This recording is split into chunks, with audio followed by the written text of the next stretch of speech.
After I had watched all this, at last I went home. My elder brother was there. I told him the story in all its comic detail.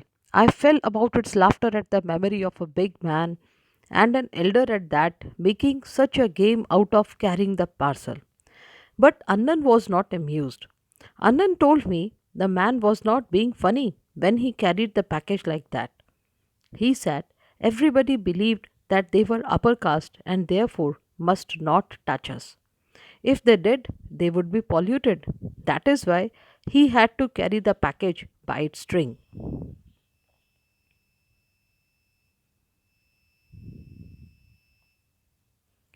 When I heard this, I did not want to laugh anymore, and I felt terribly sad.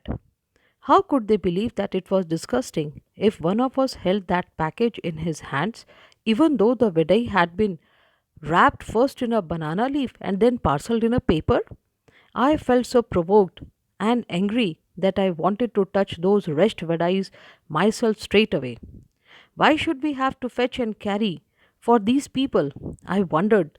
Such an important elders of ours goes meekly to the shops to fetch snacks them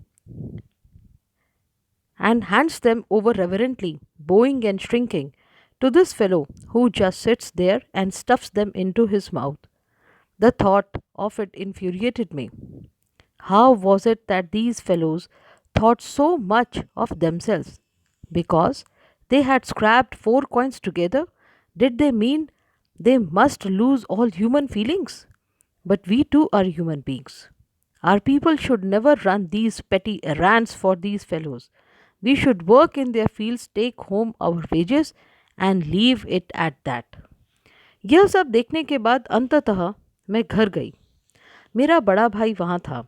मैंने पूरे हास्यास्पद वर्णन के साथ वह कहानी उसे सुनाई। उस बड़े आदमी और वह भी एक बुजुर्ग के इस ढंग से पार्सल को लाने को ऐसा खेल बना देने को याद करके मैं हंसते हंसते लोटपोट हो गई। लेकिन अन्ना यानी मेरे बड़े भाई को इस सब वर्णन में हंसने की कोई बात नज़र नहीं आई। अन्ना ने मुझे बताया जब वह आदमी उस पैकेट को उस तरह लाया तो वह कोई हंसने की बात नहीं कर रहा था। उन्होंने बताया कि सब लोग ऐसा मानते हैं कि वे ऊंची जाति के हैं और इसीलिए उन्हें हमें नहीं छूना चाहिए। यदि वे हमें छुएंगे तो वे यानी कि ऊंची जाति के लोग दूषित हो जाएंगे। इसीलिए उसे इस पैकेट को उसकी डोरी से लटकाकर लाना पड़ा। जब मैंने यह सुना तो मेरी और हंसने की इच्छा नहीं हुई और मुझे बहुत दुख हुआ।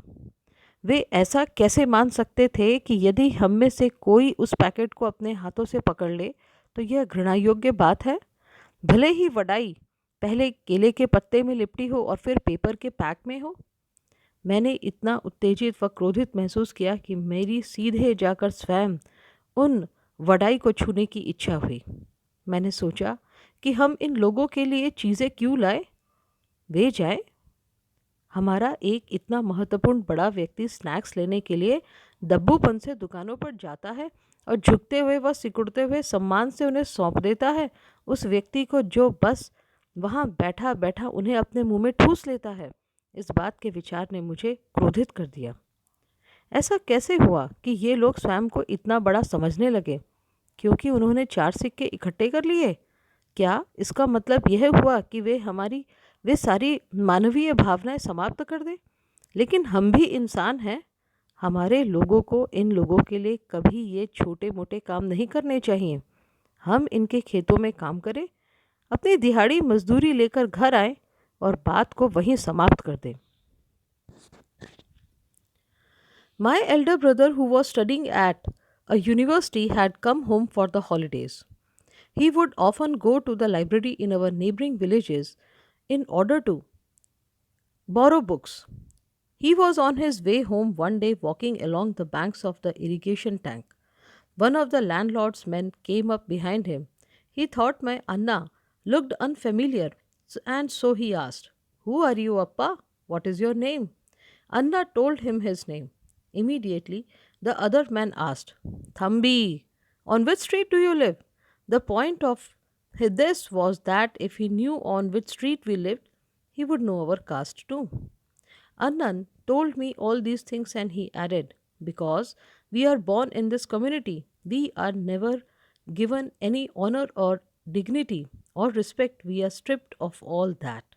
But if we study and make progress, we can throw away these indignities. So study with care. Learn all you can. If you are always ahead in your lessons, people will come to you of their own record and attach themselves to you. Work hard and learn. The words that Anna spoke to me that day made a very deep impression on me, and I studied hard, with all my breath and being, in a frenzy almost. As Annan had urged, I stood first in my class, and because of that, many people became my friends. मेरे बड़े भाई जो कि एक विश्वविद्यालय में पढ़ रहे थे, छुट्टियों में घर आए आए हुए थे। वह अक्सर हमारे पड़ोस के वह अक्सर हमारे पड़ोस के गांव के पुस्तकालय में पुस्तकें उधार लेने जाते थे। एक दिन वह सिंचाई करने के तालाब के किनारे किनारे चलते हुए घर वापस लौट रहे थे। जमींदार का एक आदमी उनके पीछे पीछे आया। उसे मेरे अन्ना अपरिचित लगे और इसीलिए उसने पूछा, अप्पा, तुम कौन हो? तुम्हारा नाम क्या है?